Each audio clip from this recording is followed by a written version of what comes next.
Good evening, everybody, and welcome. My name is Emma Legrand, and I'm the Marketing and Communications Manager at Pony Club Australia. Thank you very much for joining us for tonight's webinar, which is Optimising the Participant Experience.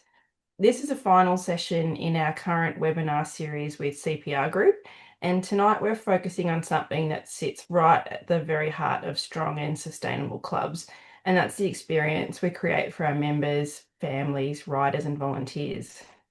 So, as we all know, a positive club experience isn't just about one moment. It's shaped by the way people are welcomed, how clearly we communicate, how organised and supported people feel, and whether riders and families feel confident and connected and keen to keep coming back. We know our clubs are run by volunteers doing a huge amount of work, often with limited time and resources. So tonight's session is about practical, real-world ideas that can be taken back and adapted at club level. So I'm very pleased to welcome Matt McEwen from CPR Group. Hey, Matt. Hello, thanks Emma. How are you? Yeah, good, thank you. Matt's got really strong experience working with community sporting organisations, particularly in areas such as participation, governance, volunteer support, and club development. He understands the opportunities and challenges that come with volunteer-led sport, and we're really looking forward to hearing his insights tonight. So, Matt, I will hand over to you to take us through the session. Thank you, Emma, and thank you everybody for joining on a Thursday evening. I asked Emma this morning where everyone's coming from, and she said that it's all over the country, but I'm just going to have a quick little gloat around last night's result in the state of origin. So, for all the Queenslanders joining us today, I hope you are excited like I was this morning getting up. The sun was a little bit brighter, the birds were singing a bit sweeter. So, thanks for joining. I'm going to share my screen now because I've got a presentation for everyone to see. Before we get cracking, I'd just encourage everybody to, in the chat, if you could just put your name and which club or region that you're joining from tonight. It just gives me a little bit of an idea about where everybody's from. And we'll also use that chat during tonight's webinar. So if you've got any questions or any thoughts, we will finish off at the end with some time to put questions in the chat and we can discuss those as well. But just for now, if you can find the chat little button there and put in, like I said, Katie from Casino, thank you very much. Amanda, welcome. And I'll give everyone a chance to put that in there.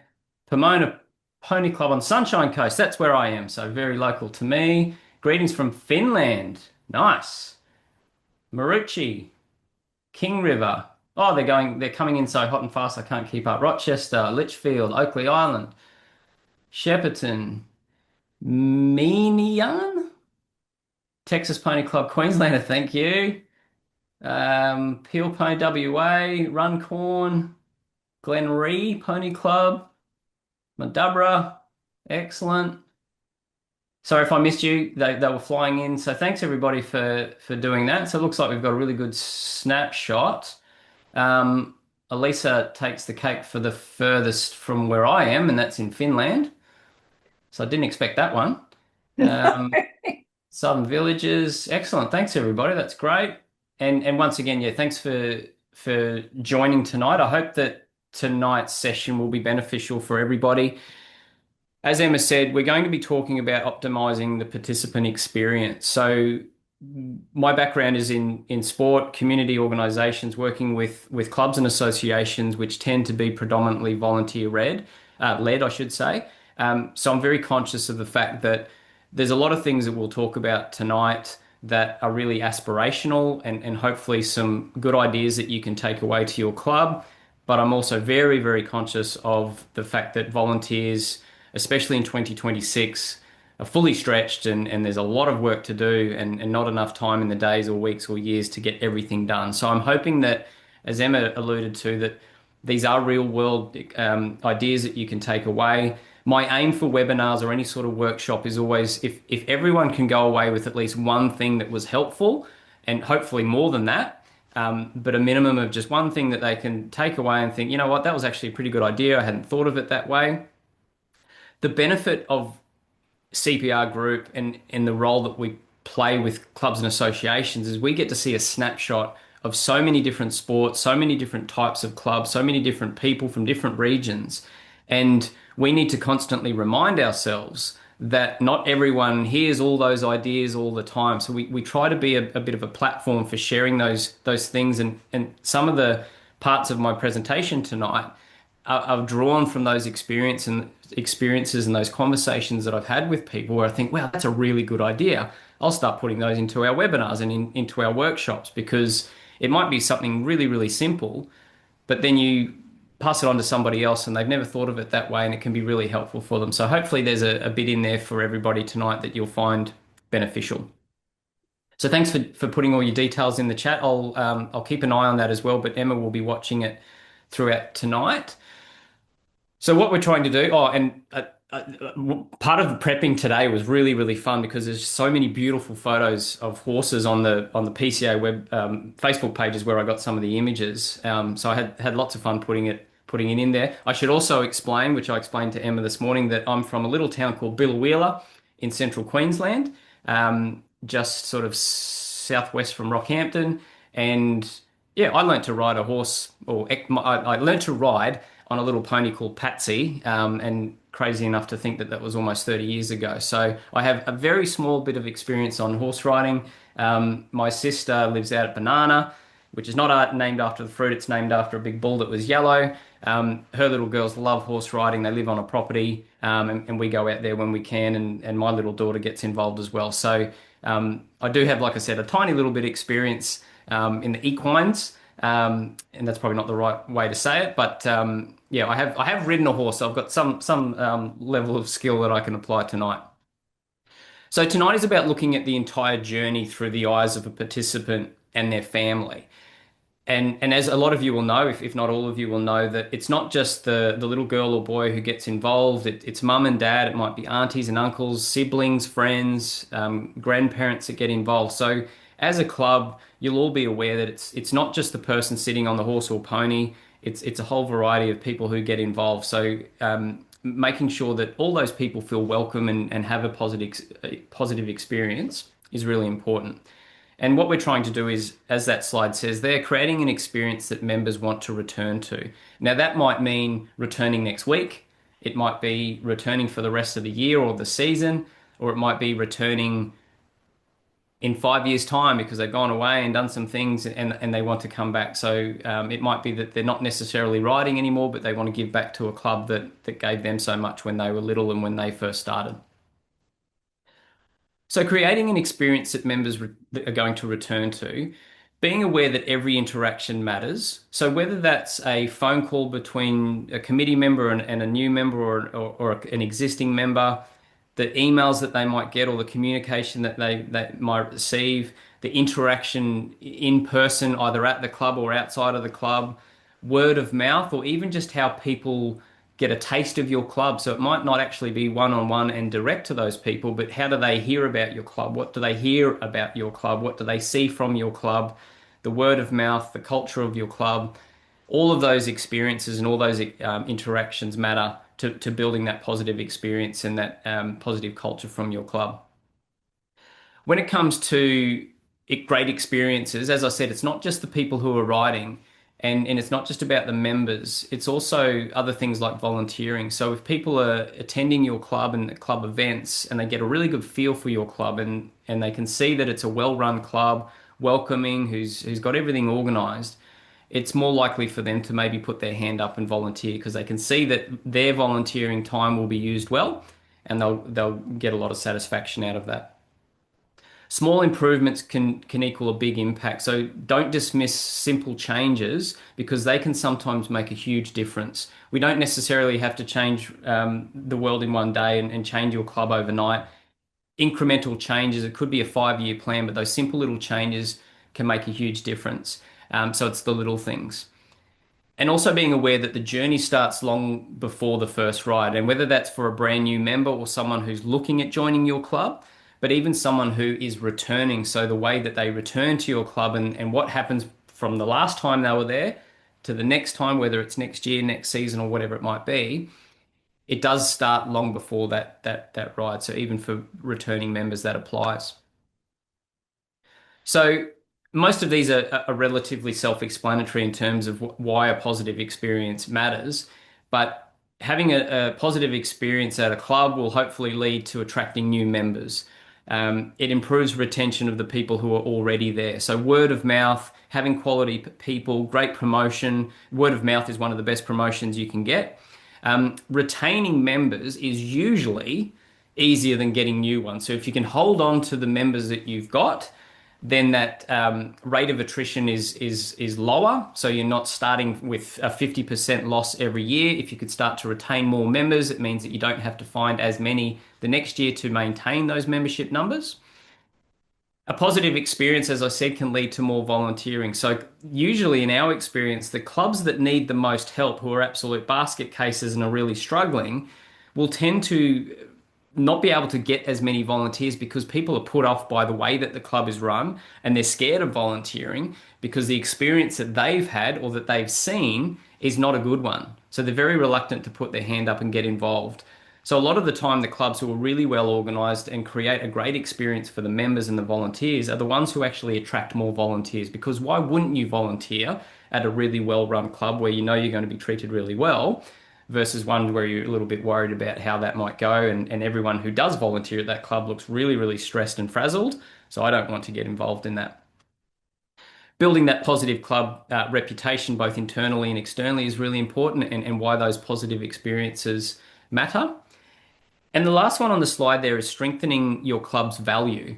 And I don't necessarily mean value from a monetary point of view, but if your members and externally looking outward, inward at your club, if there is a perceived level of value, then members are more likely to, yes, potentially pay more for membership fees or merchandise or for a can of Coke or a packet of chips. But if the member expectations at your club are really high, this is what we expect from our members, and we've got a lot of volunteer roles to fill, and we need lots of people to help us out. And we may be putting the fees up, and we may be charging a little bit more than the sport or the other pony club down the road or whatever it might be.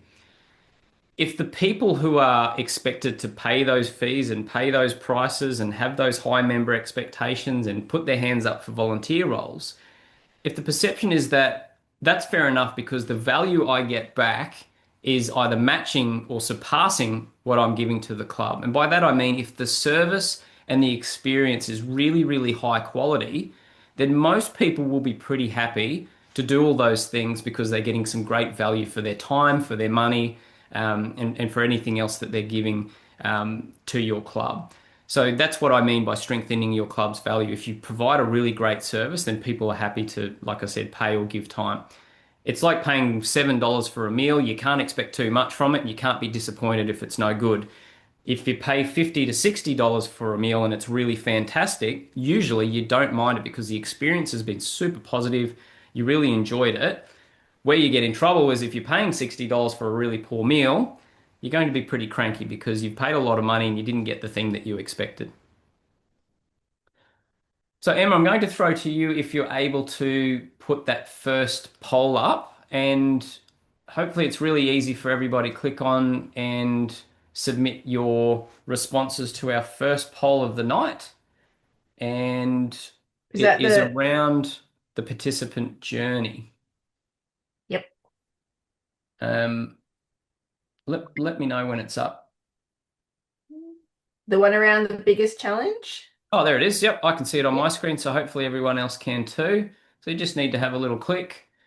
Which stage of the participant journey is currently the biggest challenge for your club? So attracting new members, delivering a quality service, or retaining members and families. So bit of a three-stager there. So the first stage is attracting the new members, second stage delivering the quality service, and the last stage is actually retaining people season to season, year to year. And are you able to see the results there, Emma? Yes. So at the moment, we've still got they're changing every second, but we've got 59% of respondents saying attracting new members, Right. about 25% delivering a quality service, and about 17% saying retaining members and families. Okay. Jody says she can't see it. Oh, Usually if there's a little little box at the bottom, and it gives you all the options. You should be able to see that poll. Um, and if the people who can't see the poll want to just put in the chat, the three options are: what's the biggest challenge, attracting new members, delivering a quality service, or retaining members. So attracting new members, delivering, retaining members. And a few people are saying that none of those apply, which I understand as well. New members, new members. So that seemed to be a bit of a theme, Emma. It looks like we're well over 50% for attracting new Yep. members as one of the issues. Yep. That's nudging about 60%. Yep. Yep. And they keep coming in the chat as well for the same. Mm. So the Okay. Apologies poll, for you those. might, Sorry, you go, Emma. I was going to say, you might be able to see it if you click the little three little dots. It's going to depend what you're viewing the Yeah. webinar on, Yep. There's where it there's says more. more, Yep. and you should have an option for polls and quizzes. But with that in mind, it was more just for me to get a bit of an idea, and I think the results speak for themselves there. That the vast majority there is talking about attracting new members, Mm. and again, I understand that some people have said, "Oh, none of those options apply to us," which is hopefully a good thing. But it might be that there's other factors that we didn't cover. It was just to get a bit of a snapshot. So thanks everybody for putting those in there, and we're going to go through that sequence of attracting and delivering the service, and then oh, there you go. Once you close it, I can see it there, um, and then retaining members at the end. So most of the ideas that I'll talk about tonight do require people power.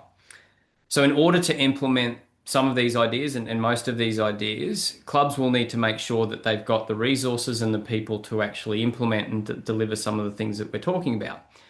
So the reason I've put that there is, when you go on a plane and they give the safety talk, they talk about before you help children or the elderly or people who can't put the oxygen mask, make sure you put the oxygen mask on yourself first. The reason being, if you're not receiving any oxygen, you can't help anybody. You're useless.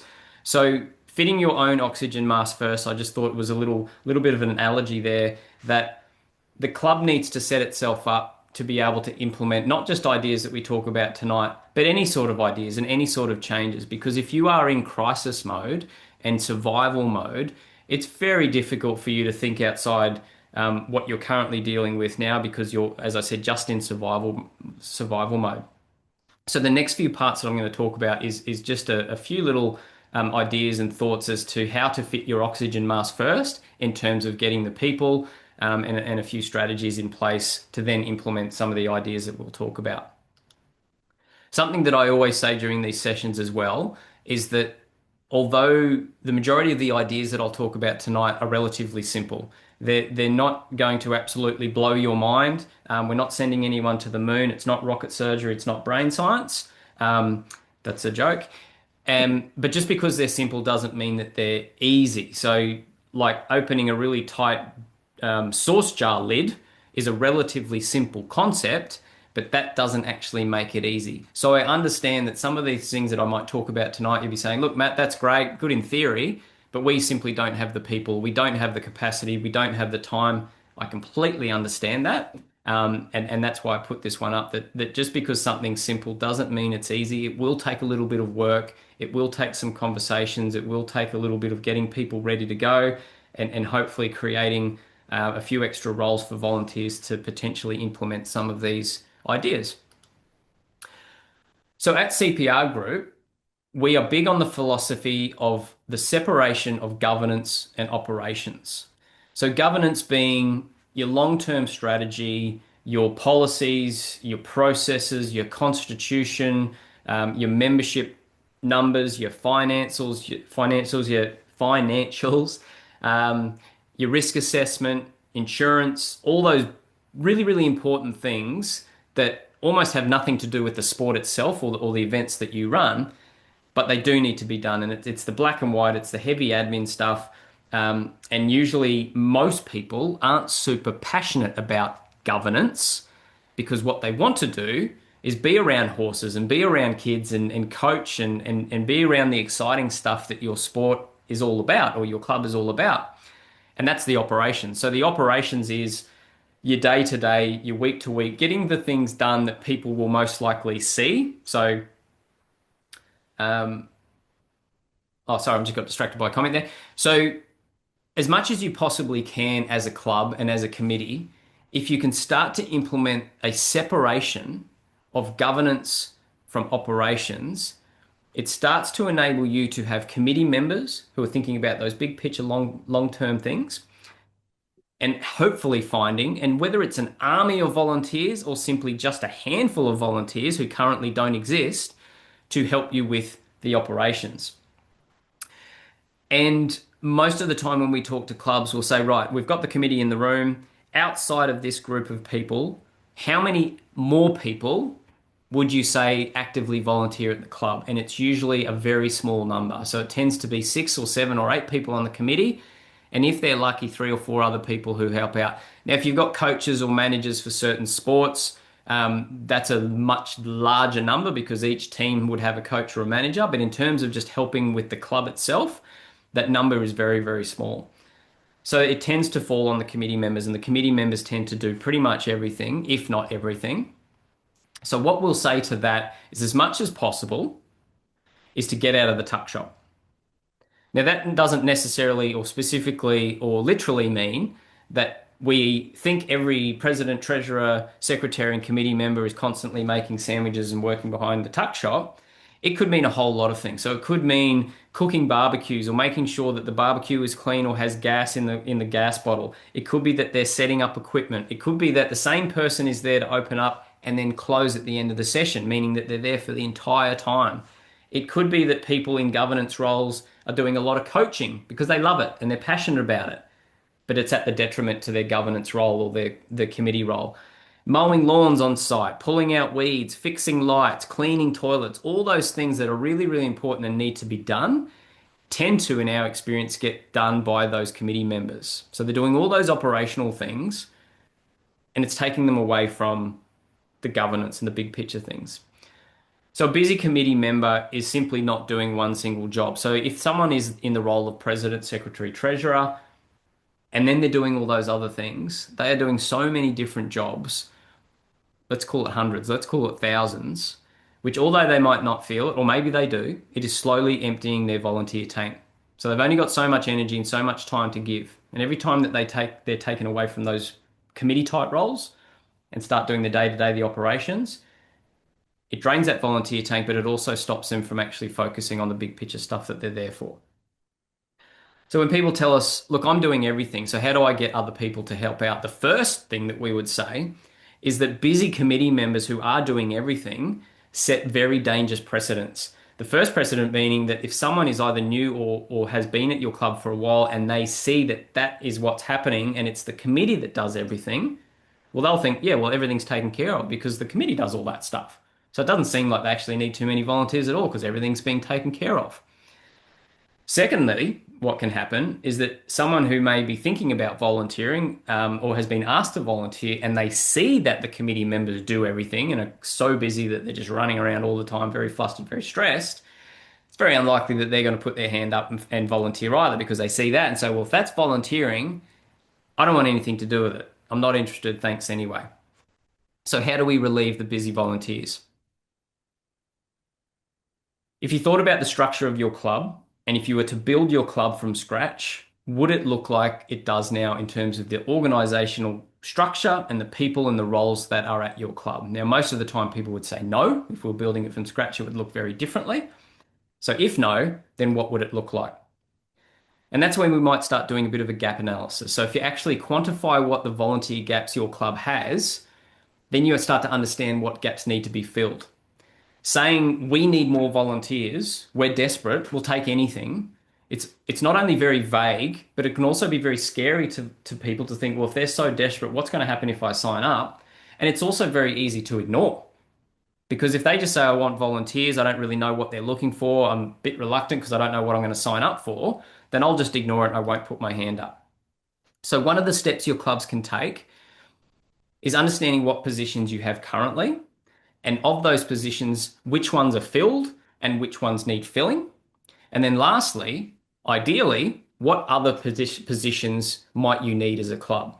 Because once you know what you need, then A, you're going to know what you're looking for. So what roles, what skill sets, what experience are we looking for to fill these roles? And secondly, because you know what you're looking for, you'll hopefully also know when you found the right person because you know exactly what type of person or what type of role needs to be filled. So when the solution presents itself, you'll actually be aware of it as opposed to just, we'll take anybody, we're desperate for volunteers. Because what we're trying to do at the end of the day when we're looking at volunteers is we want happy, empowered volunteers. We want people who are happy to give their time up, who are getting a lot of satisfaction for giving that time to your club. They're happy, they're empowered, they feel like they're making a difference. They're really clear on their expectations. They know how they're contributing to the club. They know how their time is making a difference. They understand their roles. They're well trained, they're well supported, which hopefully means that they'll keep coming back. So now we're talking about the participants. So I just wanted to go through that a little bit at the start, just to talk about how you may implement some of those ideas to try and get a few more volunteers, or at least a few roles that you can then try and fill with some new people. So when you think about every step a family takes when getting involved in your sport or your club, so they'll be interested in your sport, they'll discover your club, they'll make some contact, hopefully they then join, and then they participate. And eventually, at the end, you'll hope that they'll either stay, or if it's at the end of the season or the year, they'll come back. Now, at every stage, the members and the families who are involved will feel a certain way throughout that process, which will determine if and how long they will stay at your club. So there are three phases tonight. I'm going to talk about the first one. So that's new or returning members. So it might be someone who is absolutely brand new, or it's someone who is returning from last year, or potentially someone who is returning from maybe 1 or 2 or 3 year gap. So as part of this next exercise, I was thinking about obscure sports so that no one's thinking about pony club or horse riding.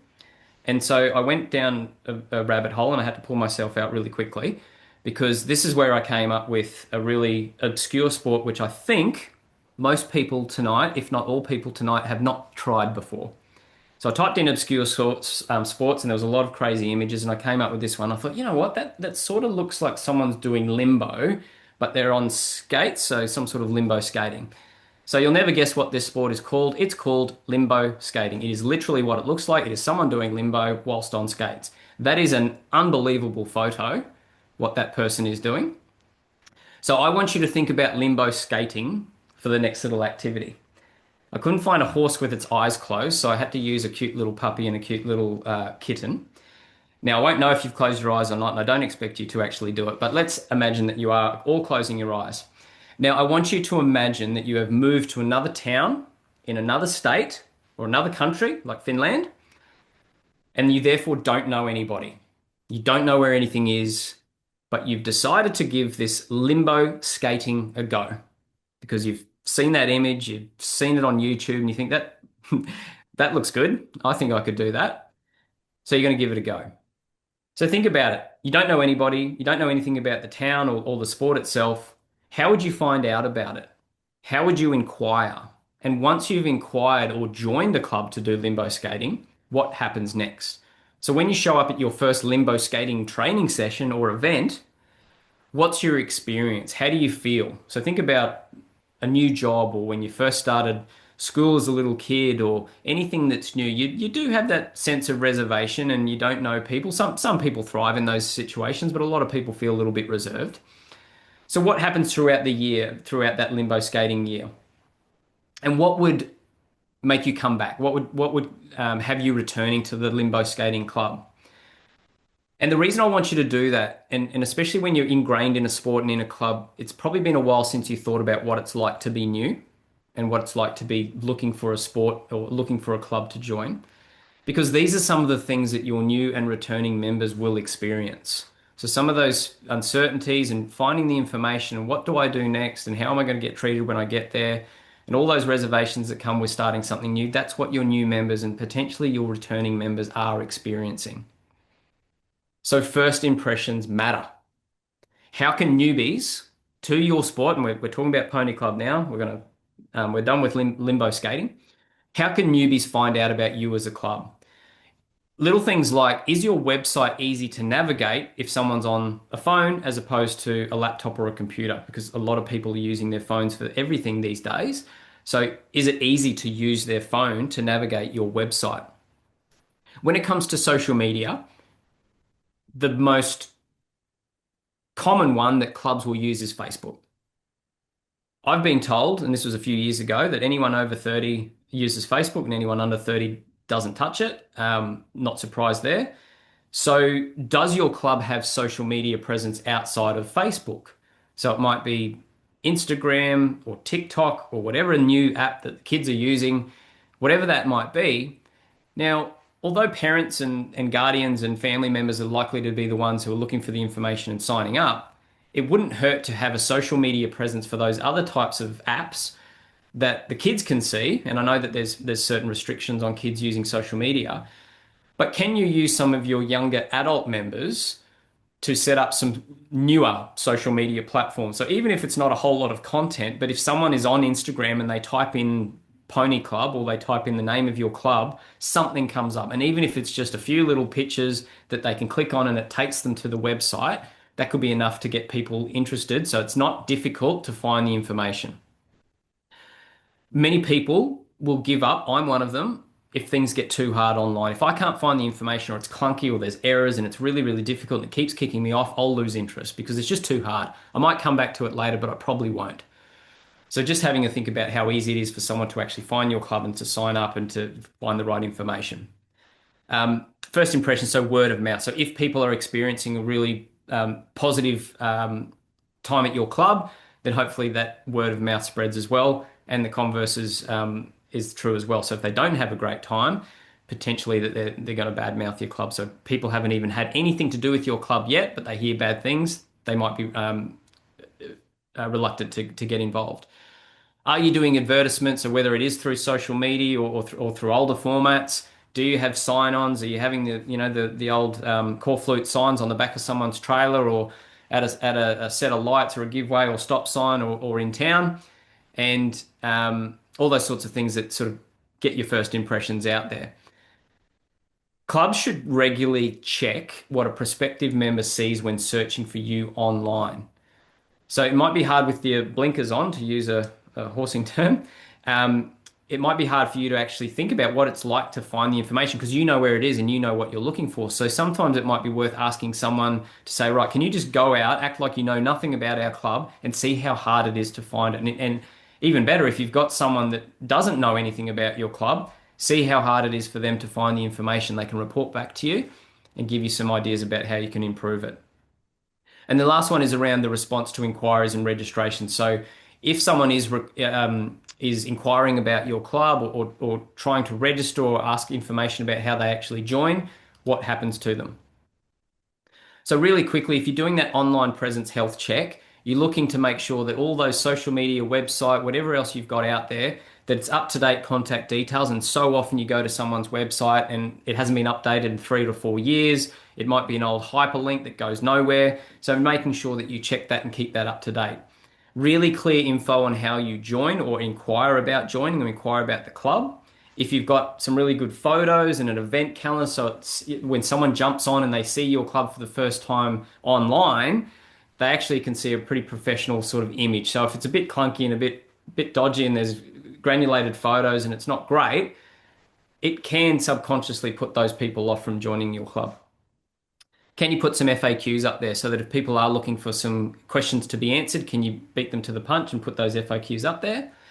And lastly, where is your club? Now, I used to work in cricket, and it was amazing how many times, if you were trying to find a club, especially for a cricket club, and I'm assuming pony clubs are going to be the same sort of footprint, if not bigger, is generally you might know where it is, but where's the access road? And how do I actually get to the clubhouse if there is a clubhouse? Or is the clubhouse in a different spot to where the arena is? Or am I going to have to park somewhere else through a different access road? So making sure that all that information is really clear. So if you put your club into Google Maps or Apple Maps, or even just a web browser, is it really clear how to get to your club? And exactly when they get there, what are they looking for? So ideally, a family should be able to answer, what does your club do? Who can join? How do I join? What does it cost? What sort of activities occur at your club? How do I get started? Where are you? Without needing to send an email. So the more information that they can find without having to actually ask for it, the better it is for you and them because they have a lot of answers to the questions they've got without having to wait for an inquiry. So have a question to yourself.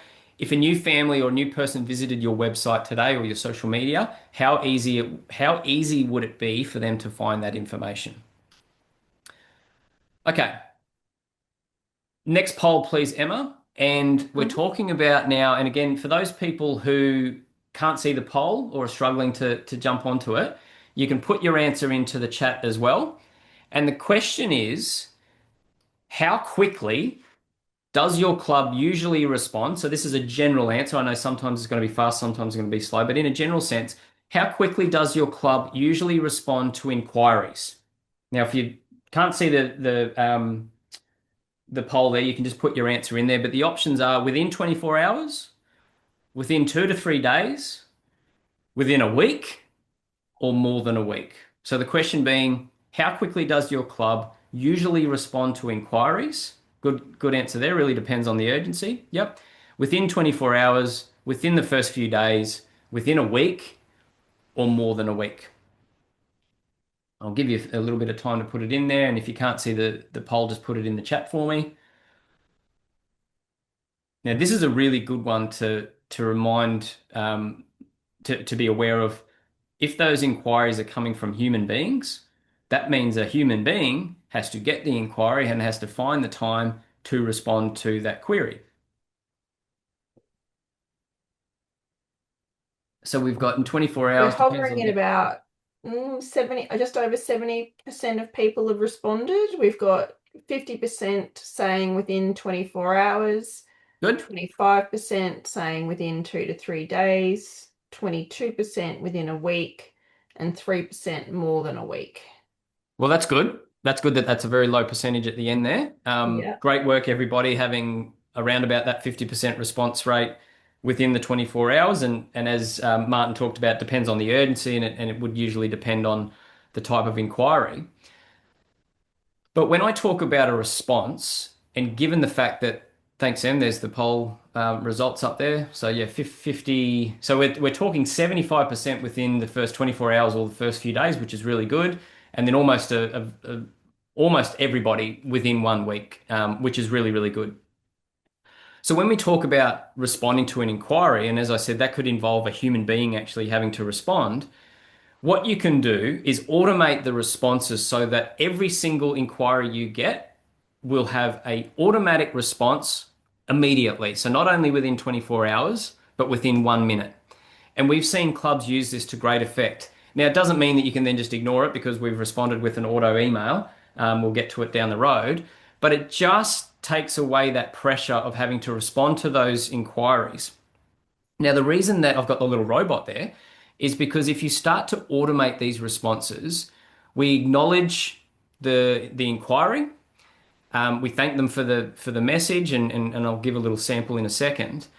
Providing context, and what I mean by that is making it really clear, just in case people didn't know, that you are a volunteer organisation. So you're not full-time workers who've got nothing but time to answer responses and give you the information. And even people who work full-time might not have time to do that if that is their job. So just giving that context is a good little softener to say thank you. Just so you know, we are volunteer run. We've got commitments outside this role that we volunteer for, and we will get to your response to your inquiry as soon as we can. So it's just a little softener there to just say thanks for your inquiry. We've got it, but be mindful that we are volunteers. Explaining the process. So what's going to happen next is that we're going to take your inquiry and we'll get back to you soon. And then if you can actually add a few extra resources to that response and direct them to things like your website or social media, that might actually provide them with the information that they need without needing to hear from you. So this is the little sample that I put together this afternoon. I didn't put it together. I prompted an AI tool to do it for me because as far as I know, Southfield Pony Club is made up, but there's probably one around there somewhere. And this is really fancy, but this took me 3 seconds. I typed in the prompts and it came up with this. It did all the graphics for me. Now, I'm not an IT whiz, but I'm pretty confident that you could put something like this because I've seen it for Facebook, definitely for emails, where it just, as soon as you get an inquiry, even if someone is working on it, it just bounces back straight away with something along these lines. So, as a volunteer run club, our committee members balance club responsibility. I'll let you read it in your own time. One of our volunteers will review your inquiry and contact you as soon as possible. And down the bottom, in the meantime, you may find some useful information through the following resources. So if you've got your website up to date and you've got your Facebook page, you could create a link to Pony Club Australia. And if you've got a frequently asked questions, that might be enough for people to go, oh, wow, look at that. I didn't actually visit their Facebook page, or I didn't think of seeing whether Pony Club Australia had information on it, or great, they've got frequently asked questions. That I didn't go there. So just sort of giving them that information could just, for lack of a better word, buy you a little bit of time. So hopefully that's something that you might be able to use. So when it comes to joining a pony club, now I understand that you as volunteers and as committee members and as clubs may not have a lot of control over the actual online registration process, but you can definitely try as much as you can to help people by providing them help on how to join.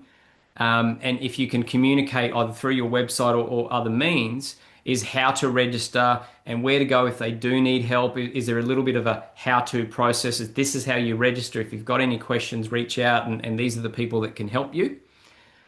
That's the first step. So trying to help people make it as smooth as possible.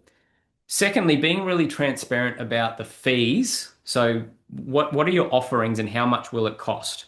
So how often are these events and what will it cost me per event and whatever else I'm signing up for? What are your expectations and what are the requirements? So someone like myself, I'd like to know, well, how much is it and how often is it and what will we be doing there? What do I need? But do I have to bring my own horse or my own pony? I don't have any saddles. My kids don't have the safety gear.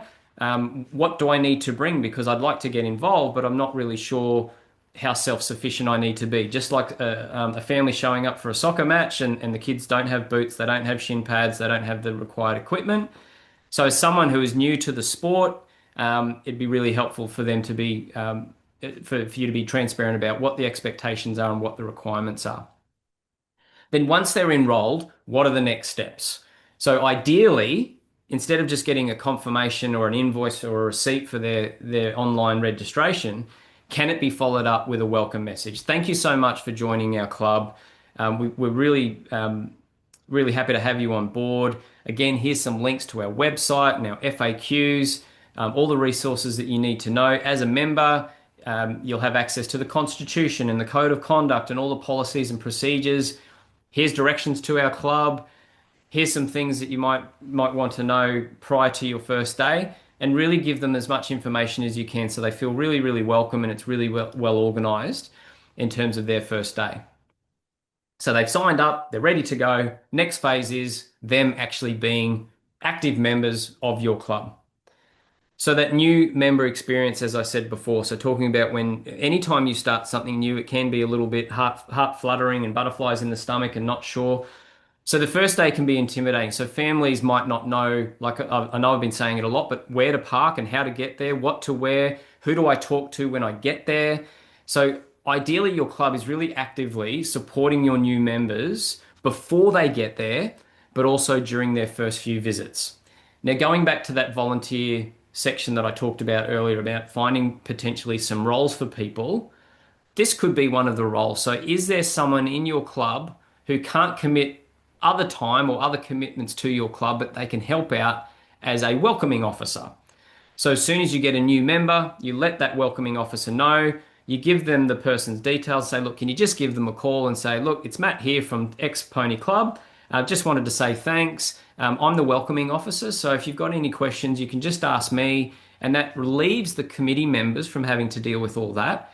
And then my role is simply just that. All I need to do is make those phone calls and be the information person. So if they've got any questions, they can let me know. So that could be a role that you create. So as much as you can, try and get ahead of all those things before their first day, and they're going to feel really, really special and really welcomed before they even attend your club in the first instance. So then on their first day, so whatever that day that might be, it could be a session in the afternoon, it could be an event, whatever it might be. Ideally, you've got someone to greet them so they know who to look for. So it could be an existing family who's happy to just say, yeah, we'll take them on and we'll show them around the place. It doesn't have to be an official volunteer role, but just giving them a bit of a heads up that, look for Matt. He'll be wearing a red shirt. He'll be walking around, excuse me, and you'll spot him with his red shirt and he'll help you out. On that first day, introducing people that are key to the club. So this is our president, our secretary, our registrar. We've got our welcoming officer. We might have some coaches or managers or all those types of roles that are filled. So who are those people if they're there? And if they're not there, here's their details. You can go onto our website or here's a little contact sheet. And this is how you get in touch with them if you need to. Providing a buddy or a mentor can be a really good way, especially for kids. So they might already know someone at your club, so you can link them up with them. But is there an experienced, junior or even senior or parents who can take these new kids or new participants under their wing just to make them feel a little bit welcome? So they've got a little friend there, and that person can show them the ropes and show them around the place, and they've got that sense of familiarity to their buddy or mentor. In terms of mentor roles, that could be something for your older kids and your older juniors who are looking for a little bit more responsibility.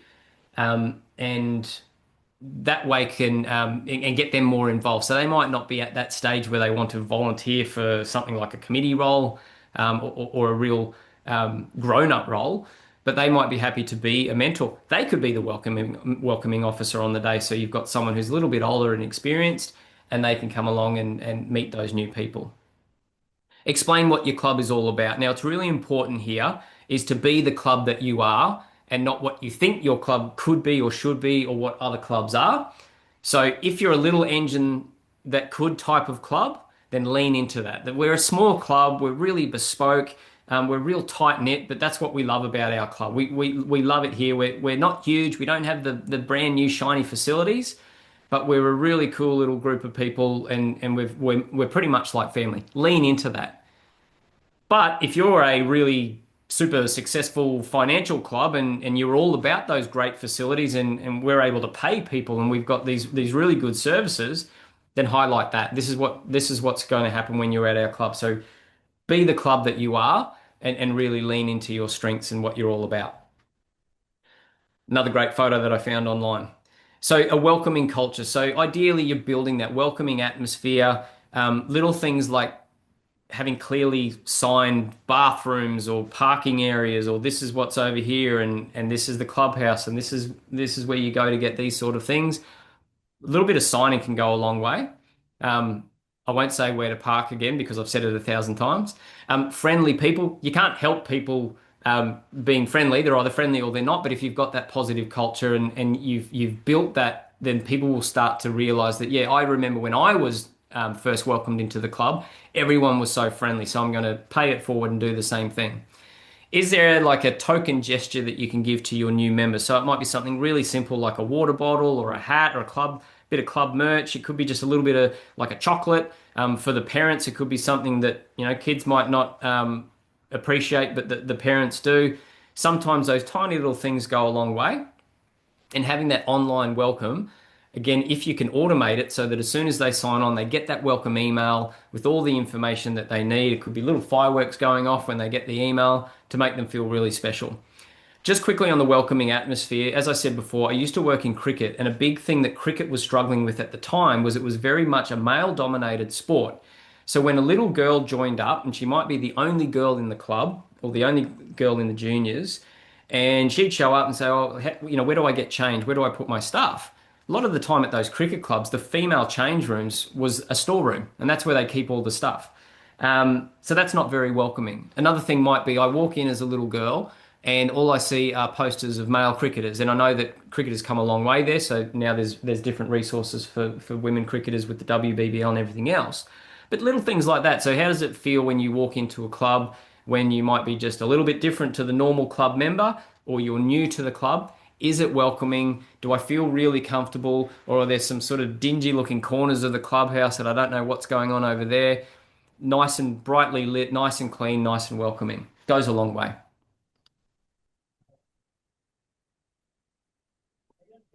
Supporting the family, so not just your members, but the parents and the guardians and anyone else involved. So making sure that they've got a clear understanding about how this club operates and what we're all about. Do they have access to the important resources like codes of conduct, the policies, the constitutions, key contacts, complaints policy? What do I need to do if this happens? That's really important. Volunteer expectations is a really good one, especially when people are first new. So we, at when I was at Queensland Cricket, there was a certain club that was very forthcoming in their expectations for volunteers. So it's pretty much when you join this club, you volunteer. And the beauty of that was that they weren't just throwing people in the deep end. They had a whole suite of roles that you could take up as long as you took up a role. So the expectation was everyone volunteers here, but when you volunteer, you get looked after. We support you, we train you. So if you've got something like that at your club, when people are first starting, what are the expectations? Because all your parents, all your new parents and guardians and new family members, they're potential volunteers, they're potential supporters of your club out in the wider world, and they could be future committee members as well. So really making it clear that we'd love people to volunteer if they can. And then asking them questions, meaning what do they bring to the table? What skill set do they have? What experience do they have? How can they contribute to your club? So it might not necessarily be in a volunteer capacity, but they are one hell of a baker, and you're looking for someone to make some little treats for the weekend so that you can put out for all the kids and the parents, and that's how they contribute. So they're not actually volunteering their time at the club per se, but they can volunteer that. So do you have people like electricians or plumbers or lawyers or whatever you're looking for who can give up their services that's not directly involved in the running of the club per se, but it can help the club by applying their skill set and their experience. So using that as a way to get a wide skill set and experience from your parents is a really good way to reduce the burden on your actual volunteers that you've got going on there. And as I said, encourage their involvement. So we're a club that everyone chips in, and it's a great family feel community. So we really encourage you to get involved. And as I said, the important part is that if they get involved and when they get involved, you look after them really well, because their experience will directly affect whether that family as a whole remains stays involved. So when it comes to delivering great programs and activities, I'm not the expert in pony clubs. So the people online tonight will be the people who know what a good pony club event looks like and what activities those would be for a positive experience. But in a nutshell, and I've highlighted the top two because if family members and your juniors and anyone else being involved at your club feel safe and they feel like the club is well organized, the reason I've highlighted those two is because they will go a long way to really create a positive experience. If the club is well organized, so when you get there, you know exactly what's happening, everyone's communicated really well, everyone feels safe, they feel looked after, they're going to have an enjoyable experience. They're likely to be well developed. So their experience throughout your club events is that I'm starting to develop my skills and I'm improving, and people are taking an interest in me getting better, or simply just me having fun because that's what this club's all about. So they should leave those activities feeling safe, feeling supported, feeling included, and that will lead them to feeling like they're keen to return, not just next week, not just next month, but next year and years to come. And it might be that a junior leaves, but they come back decades later with their own kids, or they come back even early because they just want to give back to their club. So again, having that positive experience, and so many people do want to give back to their club because they realize in retrospect, once they leave, just how important it was and how great people were at that club. Having the right people in the right role. So find the right coaches, managers, find the right committee members, because sometimes when people are desperate for volunteers, we end up shoehorning the wrong type of person or the wrong type of skill set experience into the role. And they're not going to enjoy it if they shouldn't be in that role. And they're probably not going to do a great job either. So I know that it's a luxury to be able to choose which people fill which roles. But if you start to work on finding the right people, hopefully you've got the right people in the right roles, which again just delivers that really great program, that experience, and people are feeling like their value, or the club is giving them great value for their time and their effort and their money. So once you've got them, you've got to support them. So support your people because volunteers need support. They need training. They need the confidence to do their role, but they also need to know that you've got their back. So they've got the confidence of the committee that I'm the right person for the role. They've trained me up. They've given me the resources that I need. So now I can go and deliver the role that I've been asked to do as a volunteer. So supporting, training, giving them that confidence, back them in. And although most, if not all volunteers do not volunteer for the recognition, it doesn't mean that it's not important. And when you recognize your volunteers, recognize yourselves, not just all the other volunteers, but I'm a bit too humble to recognize us. You give up a lot of time, so recognize yourselves as well. But importantly, recognize before they even start. We just want to recognize how great it is that you've given up your time to help us out during. So constantly recognizing your volunteers. Now, it can be sometimes a little bit dangerous to do the volunteer of the month because someone might think, well, hang on, I've been giving up just as much time as that person. How come I didn't get it? So if you're going to do things like volunteer of the month, it might be better sometimes to just pull it out of the hat because anyone who volunteered goes in.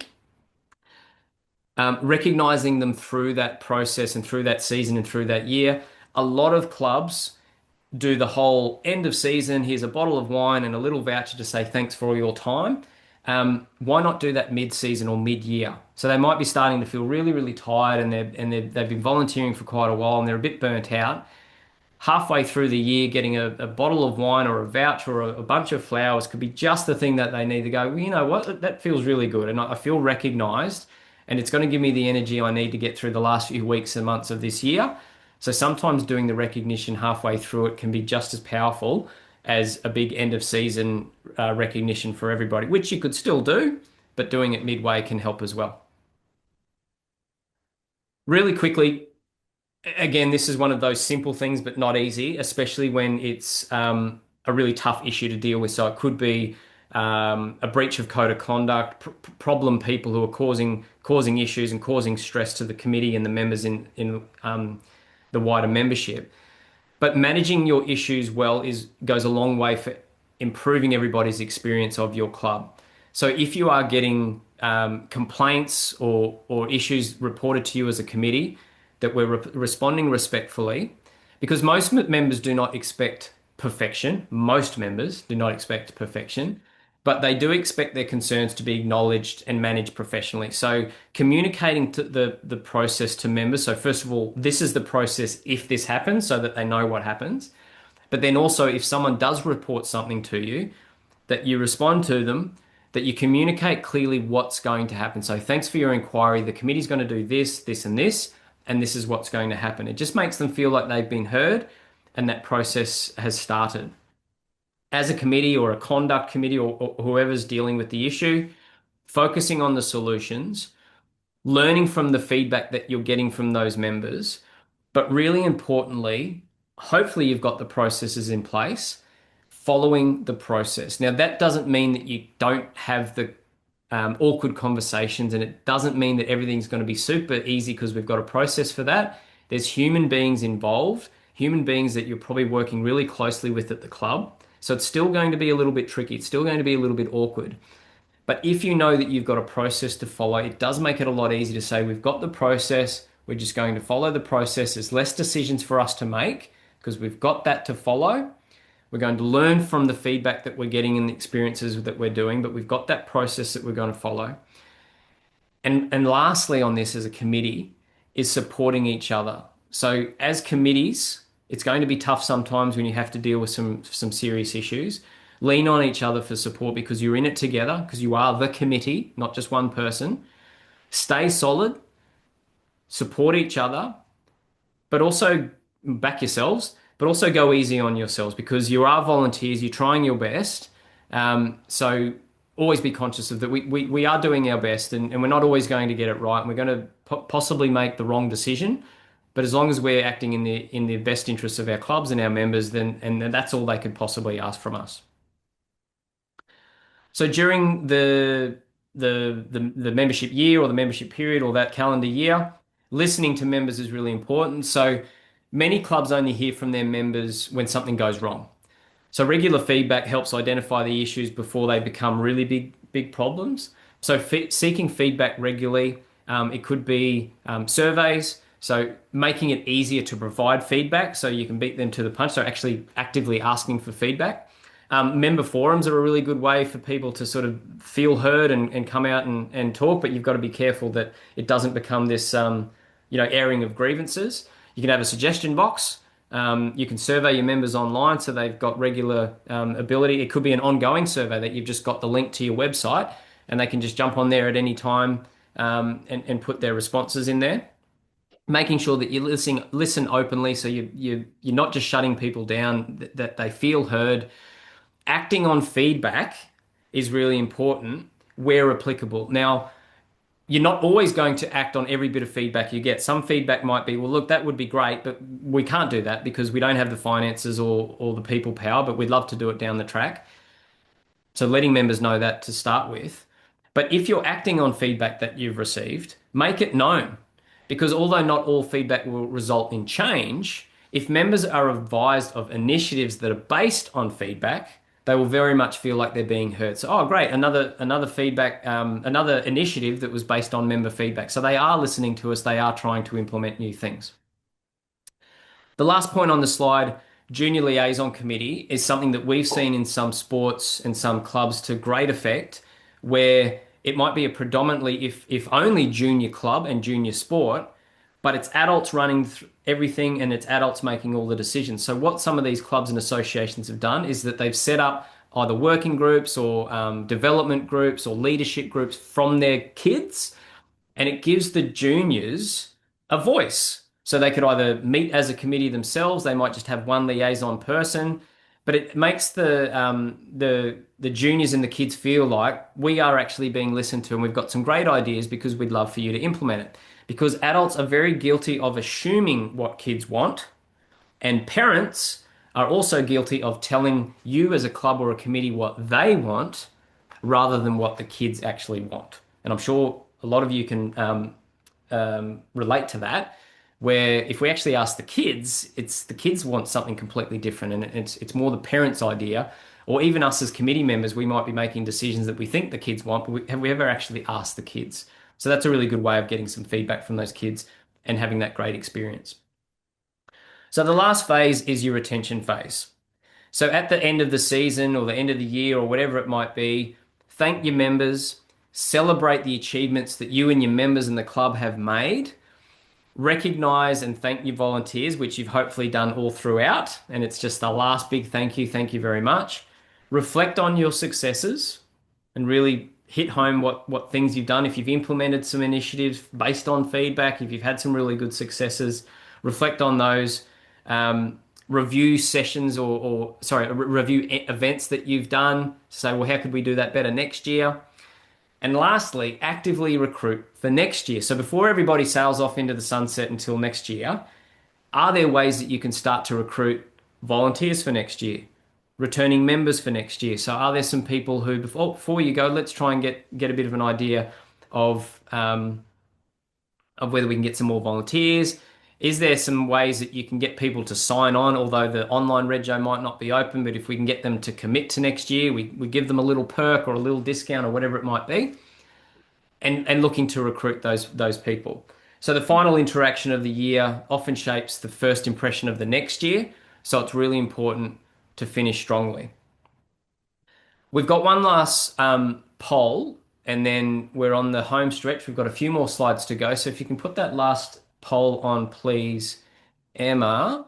And the question is, and again, for those people who can't access the poll, just put your answer in the chat. The question It is, doesn't want to launch for me. okay, does your club Hmm. formally survey your members? So you can put yes or no all the time. Yes, at least once a year. Only if there's a problem.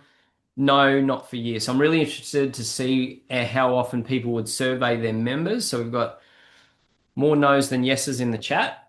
A few more yeses coming in. All right, so about 50-50 once a year. Cool. Yep. Not since I've been at the club. Yes, a couple of times a year. Great. There you go. The survey's up if people want to put in there as well. So it's a pretty good mix. A few no's, a few yeses. And the survey's up there as well if you'd like to put it in there. Now, again, it takes time and it might take a little bit of effort to do it.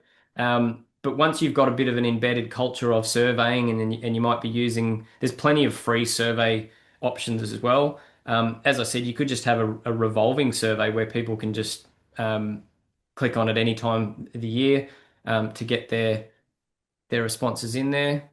Okay, so the response there was almost half yes at least once a year. That's good. Only if there's a problem, not as much. And so almost as much no's as yeses. So it sounds like a bit of a 50-50. So it's just a really good way to hear from your members both during the year um, and not necessarily as an exit survey for the people who are leaving. So it could be just generally, how are we going? Are there things that we could improve? You also don't want to overdo it where they're getting surveys every few months because they'll probably just lose interest. So getting that balance right is really important. But it's just a good way to see how did we go? And yes, you might get some negative stuff. You probably definitely will get some negative stuff because you can't please all the people all the time. But it could give you some really good insight because you might think that there's something that you're doing really well, and people do the survey and they don't even mention it because they're focused on something over here that's potentially more important to them. So some of the retention strategies that you can use is surveying your members both throughout the season, throughout the year, but also if members aren't coming back or if it's simply the end of the year, what can we do to improve next year? Will you be coming back next year? If you're not coming back next year, why not?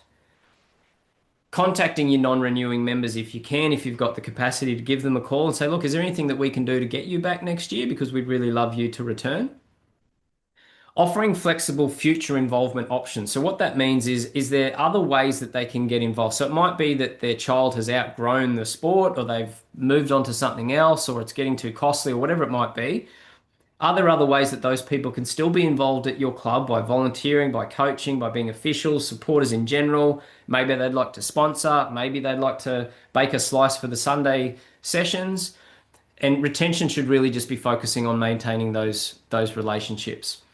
Lastly, if possible in the off season, are you able to keep your members connected? So there might be a few little ways that you can do off season connections. So non-writing specific activities, enable your members to stay connected through some sort of platform so that they're all engaging with each other and the club throughout that lull period, leading into the next sign on when the season starts again or the year starts again. Thanks for the responses in the chat and the poll. Okay, so three actions that I think should be relatively easy, not necessarily tomorrow, but some takeaways from tonight. So you might have seen some other things that you'd like to implement straight away that aren't on this list of three. But the first thing is reviewing your online presence. You could do that straight away. Just have a look through fresh eyes. How hard is it to find the information about our club when I go online? Look into automating your inquiry responses. So all those people who said, anything but within the 24 hours. So if it's 2 to 3 days or within 1 week, that's still pretty good. But is there a way that you can automate a response straight away to say, thanks for your inquiry, here's what's going to happen, here's some extra information, just so it takes away the onus of that volunteer having to respond to the email manually. And it just gives those people who inquire an instant response saying, oh, great. And they'll know that it's automatic, but at least you've taken the time to actually set that up so that people get that information straight away. And then if you can you give a few members a phone call or a survey for feedback? So is it worth just making one or two phone calls to people you might not normally talk to or you haven't spoken to for a while? Give them a call and say, look, do you have any feedback about the club? Is there anything that we can improve on? Are you thinking about returning next year? Do you have any major concerns? Is there anything that we're doing really well that you'd like to let us know about? And so those are just three things that I thought might be able to implement reasonably simply, um, either tomorrow, next few days, next few weeks, next few months. Then on a bigger scale and a longer term, just some reflection as we tie up this webinar is having a think about both now and next time you meet as a committee. And I know that you're probably putting out a lot of fires and you're living in the moment and you might be in a bit of survival mode and you're just trying to get through the year. But have a think about what are we actually doing well and what do we think we're doing well versus what the members think we're doing well. Where do members struggle? So what are some things that our members struggle with either when they first join up, when they're in the middle of the year or at the end of their experience with us. So, what are some things that make our members struggle to have a positive experience and might lead to them leaving our club, not coming back, or just having a poor experience? Is there one quick win based on things that we've talked about tonight, but anything else that might come to mind, where you could implement that in the next few weeks or months that you think, you know what, we're going to try that. I thought it was a good idea, and we're going to give it a go, and it might be a really quick win to just show that you're willing to try new things, the low-hanging fruit. And then lastly, where is one long-term improvement that we can make? So is there something that we can look at as a club that we've maybe always been conscious of and been aware that it is something that we can improve on, but it's just so big and so hard that we haven't put any time into it because we just don't know where to start. So thinking about it might be a 5-year plan, but it's going to be a 5-year plan forever unless you actually start. So what are some things that you can aspire to as a club? And it might take you quite a long time to get there, but at least if you identify that to say, yeah, it's going to take us 5 years to get there, but we can start some of the process now and we can start some of those little bite-sized chunks to see if we can get a little bit of momentum. Because a lot of time, the hardest part is actually starting something. So have a think about where is some long-term improvement that your club might be able to get. And that leads me to the second last slide, which is over to you in the chat. If you've got any questions, I'm really interested to see what you might have. I might not be able to answer it. If someone sees a question and thinks they've got a really good answer to it, by all means, put that in the chat. So I'll hand it over to everybody online who's joined us tonight to put any questions in there, and we'll keep that open for a few minutes. I'm aware that it's already 1:15 where I am. Um, and if there's no questions and everyone's happy to wrap it up, then we can hand it back over to Emma to wrap. So Shelley said, I think a survey to existing members. I'd love to improve our members' experience and committee input. You have inspired me to do it. Great. So that's a low-hanging fruit, something you can do. So thanks, Shelley. So I can tick you off as someone who has got something out of tonight. Mm. Marnie, how do you sell to committee that the governance is as important as day-to-day activities? That's a really good question. I believe one of the issues with getting people to understand the importance of governance is not only is governance relatively, dare I say it, boring, but it's super important, is that the governance is that long-term process. So it's ongoing. It's not as exciting as working with horses and working with the kids and having fun and maybe just turning some sausages and cooking the barbecue. So how to sell to the committee that the governance is important as day-to-day activities? My first thought is, and I'm aware of what I said right at the start, that it's easy for me to say it and simple doesn't mean easy. But if we have to sell the importance of governance to committee members, it might not be that those people are best suited for those committee roles in the first place. So in terms of selling the importance of governance to committee members, some of the things that I've seen is, first of all, having a champion for governance. The carrot and the stick is also something that we talk about because when governance goes wrong, it can go really, really wrong. So although that could feel like a little bit of scaremongering, I think explaining how important it is to get governance right, because if governance is done poorly, some really bad things can happen. So first of all, the importance of governance is just protecting everybody to make sure that we've dotted our I's and we've crossed our T's. And that's almost the stick and the threat of if we don't do governance well, we could all get ourselves in quite a lot of trouble. It's really hard to explain the importance of governance when things are going well and you don't need good governance. But anyone who's ever been through a really bad disciplinary process or a problem member that you've just been trying to get rid of or trying to go through a process and you're being inundated with complaints, a lot of the time it's that good governance that will either save you in that experience and in that situation, or something that you think, I wish we had better policies and better processes because now we're living it and we're just building the plane as we fly it. So I haven't really answered your question, Marnie, but I'm going to go away and think about that because I'd really like to give you something to work with. So leave that one with me, and I'll make a note around selling governance to committee members or the importance of governance.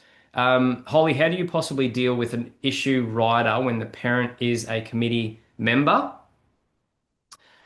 Very, very interesting one. First of all, as a committee member, whether you're a parent of a rider or not, in most states and territories, you will have a legal duty as a committee member to declare material personal interests in matters that involve you having a conflict, essentially. So a really specific way of dealing with that it would be something that you might have to raise while that person is not in the room. It might be a little bit awkward and it might be a little bit tricky, but even if you just say, look, we've got some sensitive information that does concern your son or daughter, we do need to talk about it in privacy because, but we will keep you in the loop where it needs to, and potentially just removing them from that situation in the first instance to get a bit of a plan. And then, even if there is decisions to be made about that member and one of the parents is on the committee, that they really can't be involved in that process anyway because they've got such a conflict of interest that they would need to be removed from any of those situations. So that's the technical way to deal with it. But having that conversation with the parent, I understand, would be relatively tricky. But again, you can lean on that governance to say that, and I'm happy for you to send an email through to info@cprgroup.com.au, and put that question in, and I can see what state you're in and what rules apply, because sometimes you can just simply say, look, the legislation that we're under forces us to ask you to leave the room. So, our hands are tied and we have to do with it. Um, And sorry, before you move yeah. on from that one, Matt, I would also say to Holly that this might be a good opportunity if she didn't get to see our webinar last month on conflict management Mm, with Steve, yeah, exactly. to jump in there and have a look at that. Yep. And if she wants more, Steve made a very put out a very generous offer for complimentary half-hour consults. Yep. Exactly for situations like that. But Yeah. it would just watching that webinar, if you didn't get a chance to, would be a really good start. Great. Thanks, Emma. That's a great point. And cprgroup.com.au is our website, Holly. So you can go there and you'll see the info at email as well and the links to contact us. But it's info@cprgroup.com.au. But if you just go to cprgroup.com.au as the website, it has all our contact details. Um, Okay, so interested to learn thoughts on creative succession planning for committee roles beyond the usual mentor budding role descriptions, identifying suitable people. Okay, I'll come back to that one. And Diane has just talked about and that's a really good point around Pony Club Australia having some of the governance taken care of with policies and procedures that your clubs can simply just adopt. And it's not just, and I'm sure Emma can talk about this as well, but it's not just Pony Club Australia. So Sport Integrity and other sort of Australian sporting organisations have a lot of policies and procedures and templates that you can use. But is there anything that you'd like to add to Exactly. that one, Emma? And anything policy related, people are welcome to jump on our website and find the contact details for Sue Ann War, who's our National Integrity Manager. Um, if you just need help finding, knowing where to start with finding the relevant policy, or if you want to talk through steps to resolving a particular situation, she can help you with that as well. Yep.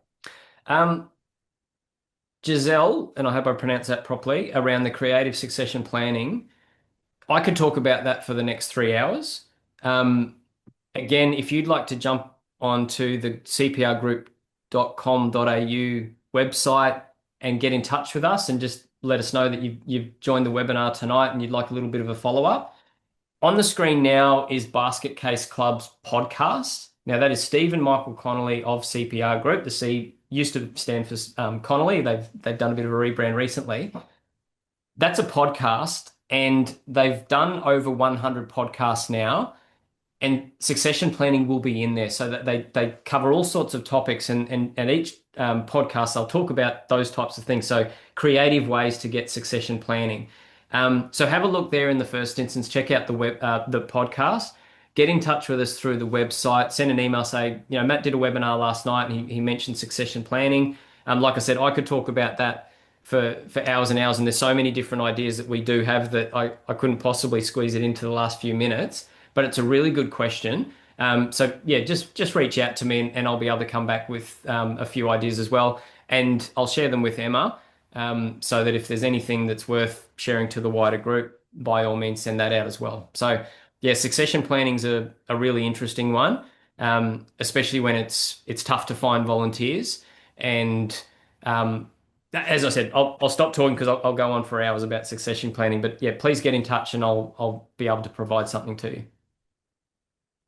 Great. Well, it looks like our questions have kind of petered out, so we might wrap it up. But thank you so much, Matt, and thank you to everyone who joined us tonight.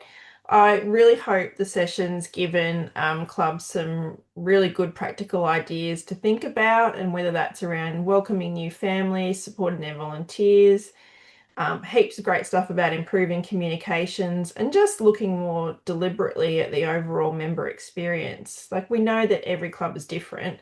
So the value is in taking the ideas that fit your setting and using them in a way that yeah, works for your community. So on behalf of Pony Club Australia, thank you again to Matt and CPR Group for delivering this session. And thank you to you all, and for the work you do to support our Pony Club members across the country. We really appreciate you giving up your time to join us. Oh, sorry, it's Sorry, giving me. but the directors would kill me if I didn't point to our Google review there. So we would love a 5-star review if you found this beneficial. Thank you so much for all the comments in there. I really appreciate it because it fills my heart when I feel like I've provided some value to you. So I'd really appreciate it if you'd like to scan that QR code and give us a review. I've just made some notes. Sorry to cut you off, Emma. No. I've just making some notes. So yeah, well, someone's asked for the succession planning info to just go to webinar attendees. So I think the best way would be I'll just collate the few questions that we've had at the end there, and any information I can send straight to Emma, and you can send it out to everybody. Yeah, thank you. And I really like this comment from Shelley that when you're in your own clubland, it can feel a bit isolating, but great to hear the perspectives in the chat from other people. Yeah, we are all out here, doing the same thing, doing it for the same reason, and it's great to be able to support each other like this. So yeah, thank you again, and have a great night. Thanks, everybody. Thanks for Thank joining. you. Bye.